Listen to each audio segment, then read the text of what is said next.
Hey, everybody. Billboard Chart Guy back again for a new episode of BBCG and Friends.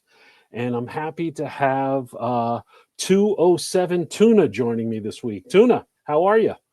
Doing great, Bill. How are you? Doing great. Thanks for taking a few minutes. Really appreciate it. And so you're up, obviously, with 207. You're up in Maine. How did you end That's up in Maine? that's right. Yeah. So I'm in the Portland area. I actually moved up here when I was 18 for school, for college, and Mhm. I've stayed here since. I originally grew up in central Massachusetts, but then yeah, I've been in Maine for the last 20 plus years now.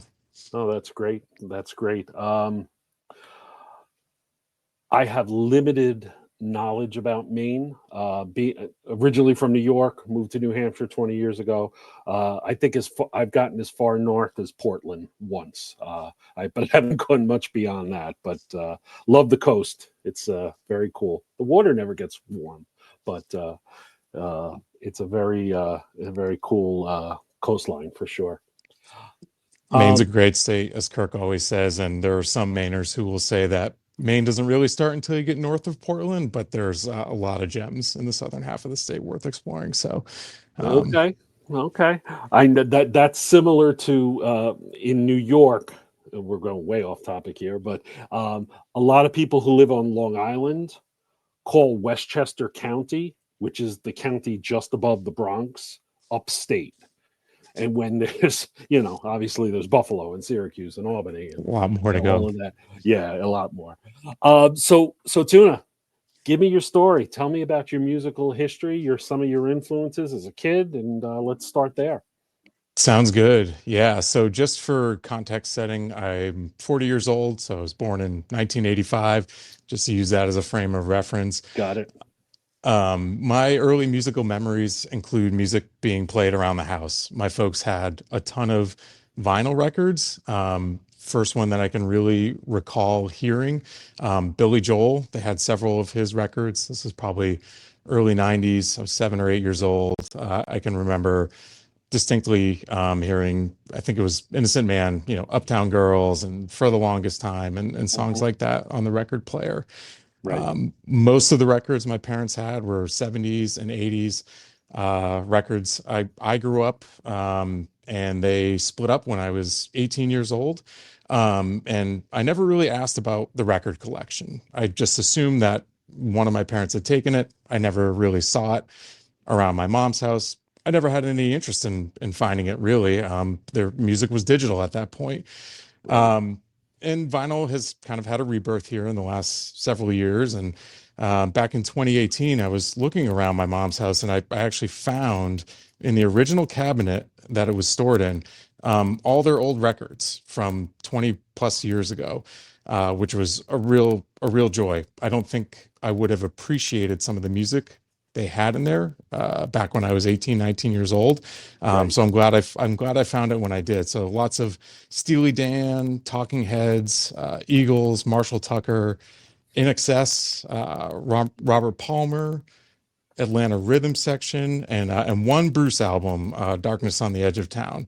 So I was Okay. pretty happy to find that. So I went home with all those vinyl records. I bought a receiver and a turntable, and since then have been kind of building out that collection with new and used records as I can find them. So some Beatles, some Stevie Wonder, Allman Brothers, and then new stuff. Records or music that my wife and I both enjoy: Lake Street Dive, Khruangbin, and Fish, who's my favorite band, added into that collection for new music. So that must have been some find for you when you came across all those records, and probably brought back some memories for you as well from your childhood. Absolutely, yeah. No, that was a huge discovery. They had a ton of CDs as well later. I don't know where those are. A lot of the '90s music that they would listen to was kind of pop or I guess maybe rock alternative.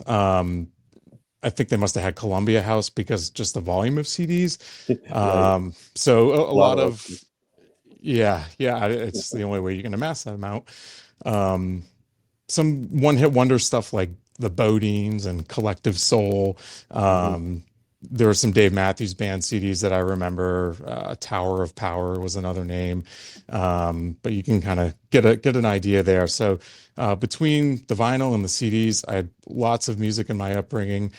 Um, and then for my own kind of personal taste, I know one question you usually ask. First CD purchase, I was probably 9 or Yeah. 10, Hmm. 1994, 1995. Two CDs that I purchased, the first ones were Presidents of the United States of America, Okay. Peaches, and right? Peaches, yes. Peaches. Yeah. Yeah. Yeah. And Bush was the other band. I think shortly after I had Oasis and Smashing Pumpkins CDs as well. So that was really my first start into my own music collection. Which Bush album was that? The one that has Machine Head on it, I believe, and Glycerine. I don't Okay. recall the name off the top of my head, but it's that CD. Got it. Okay. Glycerine was a big song for sure. Um, Huge. I'm trying. They lasted longer. Now that I've looked back on them a couple of times, but some of their big songs. Well, I'm just now I'm scrambling to find uh, the 16 Stone. I think was the album. That sounds right. Yes. Yeah, yeah. It peaked at number 4 on the Billboard 200 album chart, and it had "Come Down" and "Glycerine." Yeah, and then I remember Machine Head too, and he married. Did he marry Gwen Stefani, or were they just together? Do you remember that? I don't recall if they married, but I do remember, yeah, yes, No Doubt was coming up right around that time and definitely had one or two of those CDs. And yeah, I can remember the two of them. I don't know I don't think they actually got married, but yes, they were certainly dating at the time. And President of the United States, what what was it? Lump. Lump was Yeah, the other song. Yes. I think it was their self-titled album, I want to Right. say. And so these are bands that, would show up on MTV.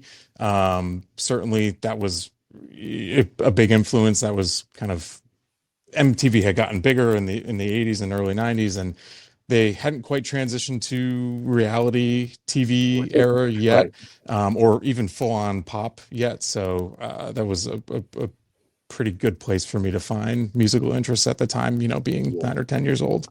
Yeah. Yeah. Yeah. Absolutely. That was before MTV stopped playing music, That's which right. has always been ironic there. Um, when did you start going to concerts, and what was your first show? Yeah, so I started my first concert was when I was in sixth grade. It was it was Marilyn Manson at the Worcester Centrum. Um, Okay. my friend and his mom took me. They invited me to go. I wasn't a particular big fan of Marilyn Manson, but it was a chance to go see live music, and so I took the offer, which is a pretty strong introductory to live music. I think I saw lots of firsts at that concert. First boobs, first open drug use, probably some others mixed in there as well. So pretty eye-opening for a sixth grader, um, in terms of live music for sure. Yeah. Yeah. And so what was your impressions of the music? I could take or leave the music. I mean, I was starting to dive into the I guess more metal or new metal or Mhm. hard rock that was really coming of age at the time. Um, there's this radio station in Boston. I'm sure it's been referenced on KMS before, called WAAF. It's where Greg Hill came from. Um, I got introduced to that radio station probably fifth or sixth grade, and that was the type of music that you would hear on that station. Lots of Marilyn Manson, Tool, Stone Temple Pilots. And so those were the bands that I really started to get into as a kind of young teenager. Korn eventually, Limp Bizkit, bands like Slipknot, and even some more kind of hardcore bands that weren't played on the radio, Glassjaw, Thursday was another one.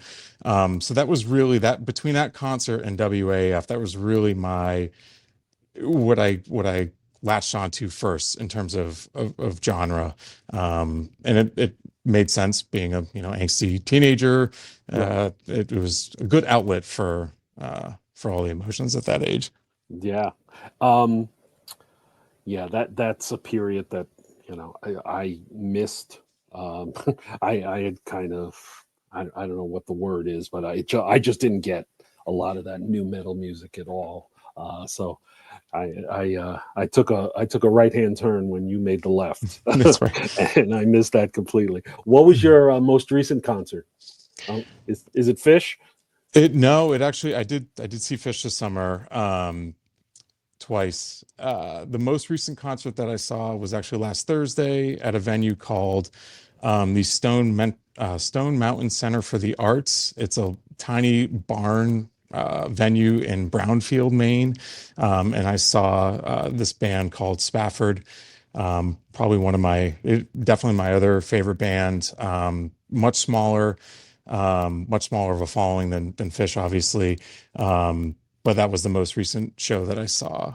Who Was are just this like past. tell Yeah, tell us about that. What type of music do they play? Yeah, so Spafford, they're definitely classified as a jam band for sure. They are a little bit more funk influenced, a little bit more electronic influenced than a typical jam band would be. For me, they were, so you talk about the right hand turn, left hand turn. So I started off on kind of that hard rock music.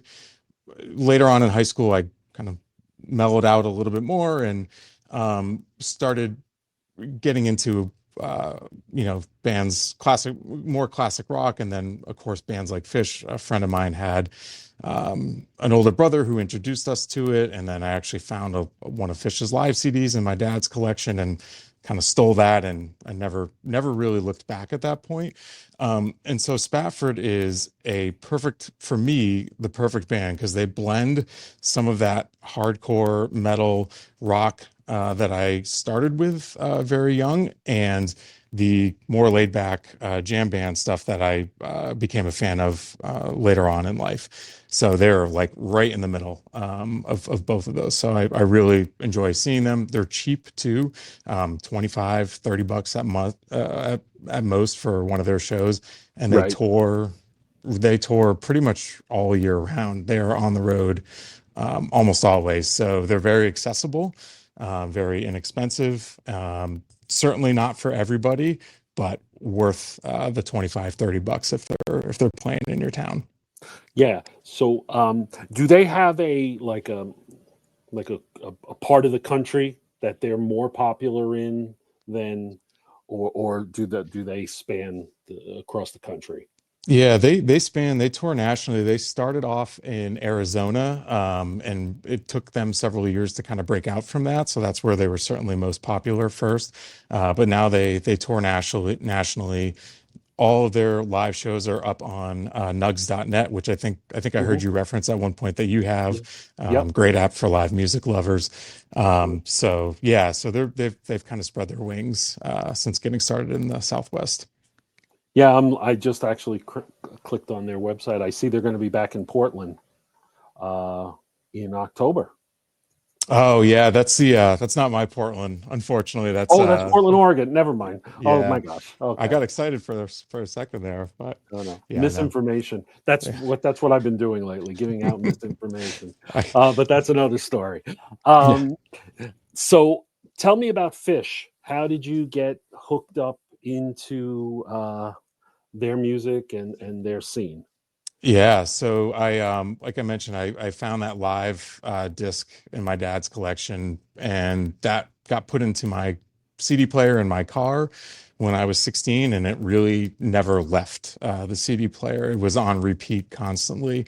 It was a very approachable album for non-Fish fans. Not intimidating in terms of the song selection or the kind of depth of jamming. Is very palatable for somebody who hasn't listened to that kind of music before. And so started listening there, started building out my own CD collection of theirs.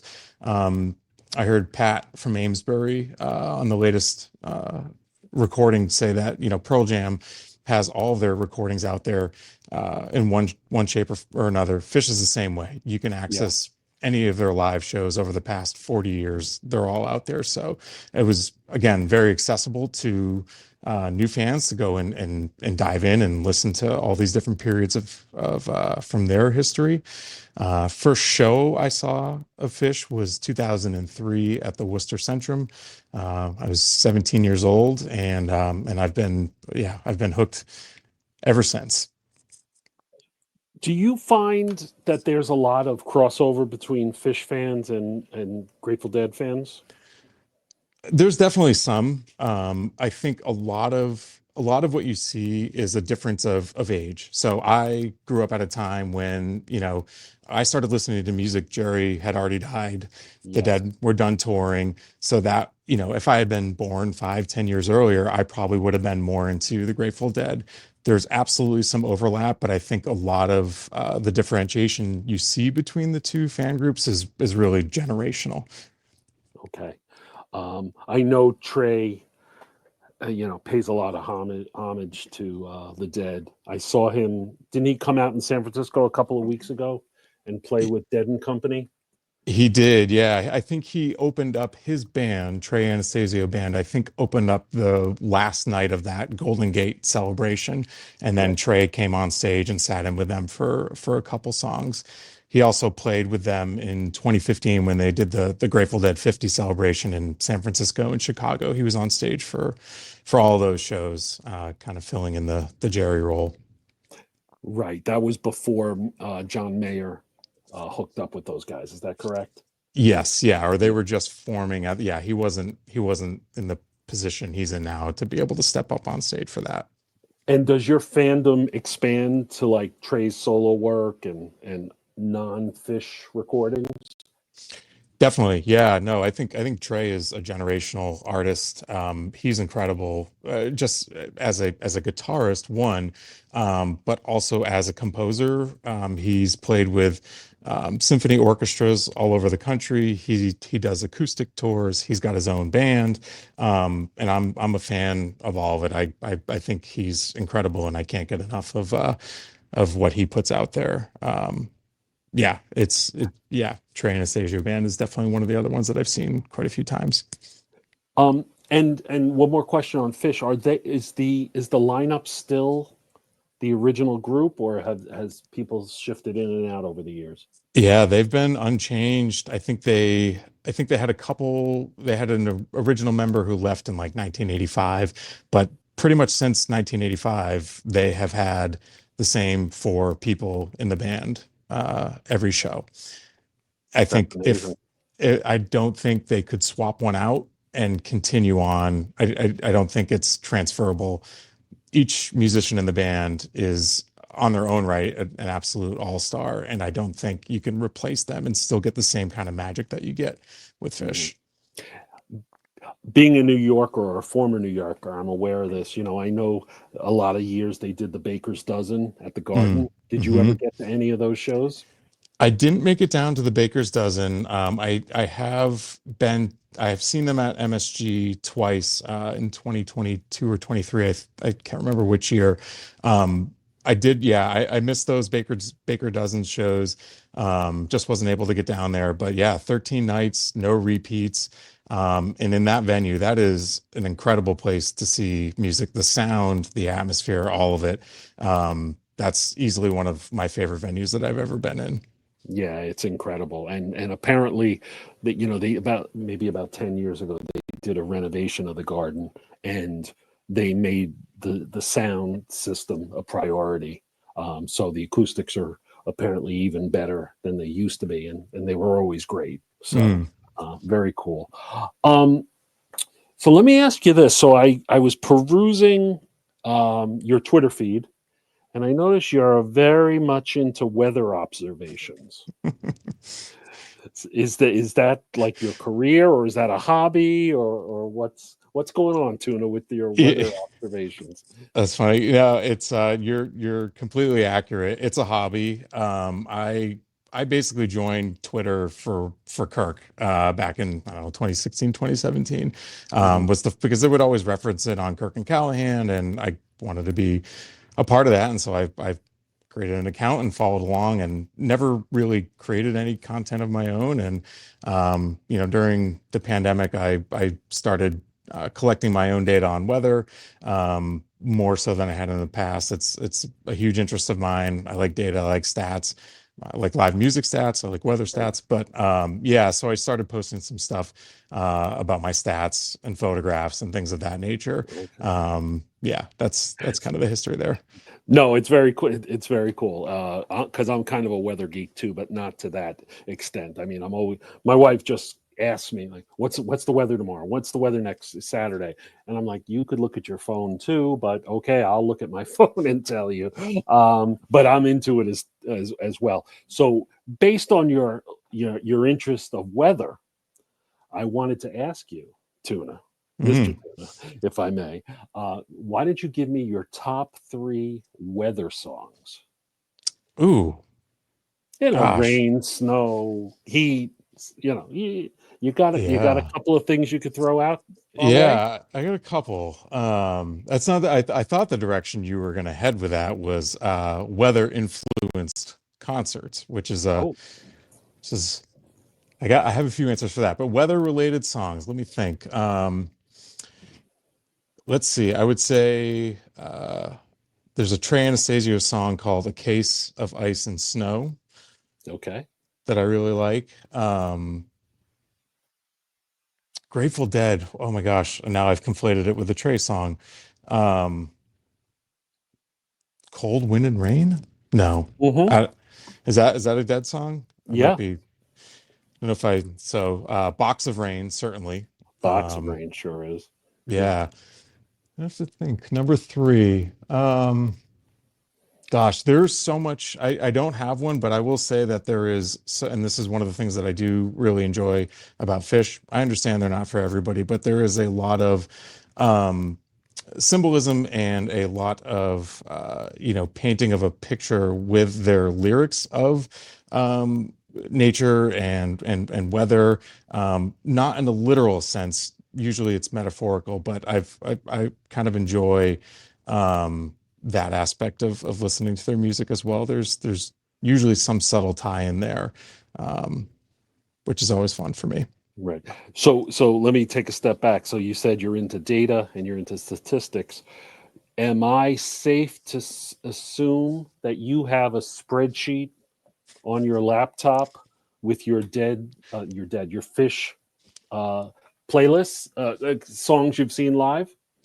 I so there's a website where you can run your own stats Hmm. for Fish concerts, and so I don't have a spreadsheet of that specifically, but I do have a spreadsheet of all the live shows that I've been to, not just Fish, every concert that I've been to, and I think I've got them all cataloged at this point. I don't think I Oh, have any missing from my youth, and I'm over 300 in total as of now. 48 of those are Fish. So Fish, makes up a significant, but yeah. not, as much as you would think portion of those live shows. Wow. So yeah, it's live music is something I'm obviously very passionate about. I think it's, a great place to escape everyday life. Hmm. It's where you can kind of be yourself, whatever version of yourself you want to be. And especially with these jam bands, you can really um, just kind of close your eyes and feel like you're in the band's hands and see where it takes you.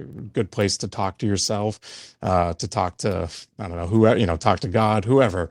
And yeah, so live music is a really important part of my life, and I don't see Yeah. that ever changing. That's amazing that you've cataloged every show. So, as you know, I'm a big Springsteen fan, and I had a spreadsheet for years and years that I was updating. I've seen Bruce. It's between 65 and 70 times now. Nice. Uh, so I was maintaining this Excel spreadsheet. Then all of a sudden, one day, a buddy of mine called me because he had his spreadsheet too, and we were, and he said, "There's a website that called My Boss Time that you can just click that you went to see the show, and it fills in everything. So now I ditched that spreadsheet. Now I just got to hope that this website never goes down. But I have That's all right. my Bruce shows cataloged in My Boss Time. So any of the Springsteen fans who listen, you can do the same thing, and check out that website. It's pretty cool. That's very cool. I didn't know that existed, and I mean, that's a significant amount of shows. And yeah, no, it's hard to remember. And but yeah, if you've seen that many shows of any one artist, chances are you like to nerd out over things like how many times have I seen this song? How many times has it Yes. encored? How many Sunday shows have I seen? All that good Yeah, stuff. yeah. The website's great. It like tells you the songs you're missing by album. It tells you your unique songs, like the songs he's only played once that you saw. And Hmm. no, it goes deep. So it's pretty cool for Love sure. it. Love it. Yeah, yeah, yeah. Um, well, listen, I want to thank you for coming on. This was great. Thank you for reaching out, and thank you for listening to the show. I really appreciate it. And hopefully we'll connect at a future KMS event. Have you gone to see Kirk live? I have, yeah. I went to the producer show in Saco, and then the most recent State Theater show a couple of years ago. So um, great energy, great time, great people. Yeah, the other live events I haven't been able to work out, but I'll definitely be at one again at some point, possibly this one in Saco coming up here. So I really appreciate you having me on, and for putting all the work into the show. It's a great listen every week with everybody you have on. And yeah, I really appreciate the time and opportunity. Thank you so much, Tuna. I appreciate it. And special thanks to Kirk and the Minifan Network, Menners, for all his support. And we'll be talking to everybody real soon. Have a great day.